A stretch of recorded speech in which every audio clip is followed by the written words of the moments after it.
Back to another video. और आज हम लोग देखने जा रहे हैं रामायण का 47वां एपिसोड। और लास्ट एपिसोड में हम लोगों ने देखा था कि किस तरीके से हनुमान जी ने लंका को आग लगा दी थी और अब वो वापस जा रहे हैं। और मुझे लग रहा है कि वहाँ से अब एपिसोड जो है वो कंटिन्यू होगा। रावण देख रहा था लेकिन कुछ कर नहीं अपने पा रहा महल था। से, लेकिन कुछ कर नहीं पाया। तो चलिए देखते हैं आज का एपिसोड कि आज के एपिसोड में क्या देखने को मिलता है। लंकेश्वर विश्वकर्मा द्वारा रचित विशाल स्वर्ण लंका दहन करके जाने वाला वो वानर नहीं था, एक प्रलय थी, भीषण झंझावात था, विनाश का साक्षात स्वरूप था, जो लंका को विध्वंस करके चला गया।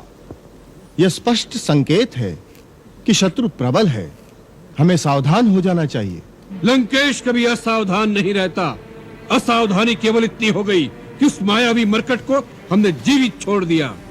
आप मंत्री गणों की राय पर। उसमें विशेष मंत्रणा राजा विभीषण जी की थी महाराज, क्योंकि विभीषण जी अपना घर जो बचाना चाहते थे। आप तो ऐसा कह रहे हैं जैसे विभीषण पहले से जानता था कि हनुमान लंका में ऐसा उत्पात मचाएगा। महाराज, विभीषण जी आपके भाई हैं, उनके विरुद्ध कुछ कहा तो नहीं जा सकता, परंतु विचारणी बात यह है महाराज कि महाराज का महल, युवराज इंद्रजीत का भवन, मंत्रीगण प्रहस्त, अकंपन, राक्षस, कुंभ, महामंत्री महापाश, सबकी विशाल अट्टालिकाएं अग्नि की लपटों से विध्वंस हो गई और विभीषण जी के मकान पर आज तक नहीं आई। मंत्रिमंडल का संदेह निराधार नहीं है पिताश्री। काका विभीषण की हम सबसे अलग थलग गतिविधि देखते हुए हमें तो संदेह होता है कि काका अपने हैं अथवा पराए। विभीषण की शिराओं में भी वही रक्त प्रवाहित हो रहा है जो तुम्हारे और लंकेश्वर के शरीर में है। विचारों के थोड़े से मतभेद के कारण कभी अपने पराये नहीं हो जाते तात। अग्नि की लपटों से तो अशोक वाटिका में सीता भी बची रही।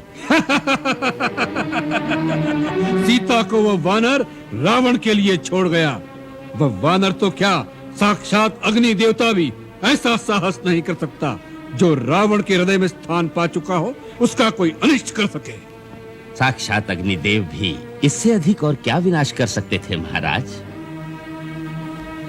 मानो चतुर्मुख ब्रह्मा जी का प्रचंड कोप अथवा भगवान विष्णु का महान तेज वानर का शरीर धारण करके लंका में त्राहि त्राहि मचाने आया था। उसने सैनिक छावनियों को ध्वस्त कर दिया, शस्त्रागार भस्म कर दिए, सप्त धातुओं से निर्मित दुर्ग और चारों ओर सुरक्षा के लिए निर्मित परकोटे जला डाले। क्षमा करें लंकेश, परंतु मेरे विचार में यह सब कुछ आपकी अनुचित राजहट के कारण हुआ है। आज अलकापुरी को मात देने वाली लंका स्मशान समान हो गई है। घर घर में आर्तनाद गूंज रहा है, हाहाकार और चीत्कार मचा हुआ है। किसी स्त्री को पाने की इच्छा करने में कोई बुराई नहीं है, परंतु एक स्त्री के लिए इतना मूल्य चुकाना बुद्धिमानी नहीं है महाराज। मूल्यवान बुरा मान।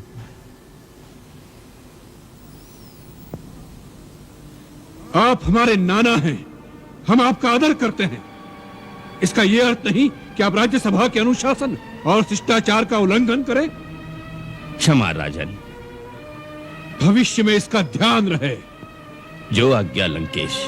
मतलब ये वही इंद्रजीत, कौन? विश्वकर्मा को आदेश दो, हाँ। लंकापुरी में जो क्षति हुई है, अग्नि की लपटों से जो हानि हुई है, उसे तुरंत पुनः पहले के समान कर दें। इस कार्य में एक पल का विलंब नहीं होना चाहिए। जो आज्ञा पिताश्री।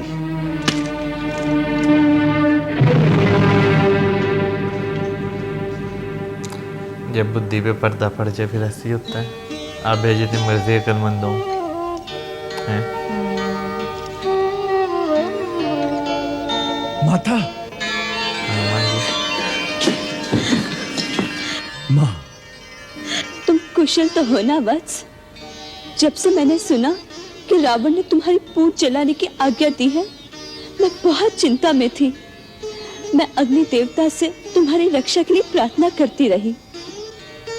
मैं जानता था माता कि आपके पुण्य प्रताप से ही अग्निदेव मुझे और मेरी पूंछ को नहीं जला सके।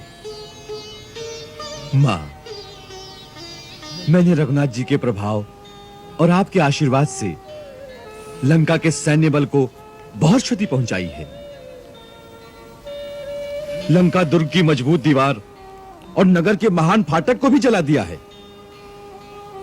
जिससे उनकी दुर्ग रचना शक्तिहीन हो जाएगी और श्री राम की सेना के लिए नगर पर अधिकार करना सहल हो जाएगा। कल मैंने छुपकर उनके अस्त्र भंडार भी देख लिए थे, वो भी आज विध्वंस कर आया हूं। मैं तो रावण का भी अंत कर देता, परंतु प्रभु की आज्ञा नहीं थी। मां, अब आप चिंता न करें, मुझसे यहां का समाचार सुनकर श्री राम लंका पर चढ़ाई कर देंगे। उनके साथ वानर और भालुओं के स्वामी महाराज सुग्रीव बड़े शक्तिशाली राजा हैं। उनकी सेना लंका को चारों ओर से घेर लेगी। अब आप रावण का विनाश हुआ ही समझिए। अब जाने से पहले मुझे अपना आशीर्वाद दो मां। पुत्र, प्रभु तुम्हें बल, शील और गुणों का भंडार बना दे।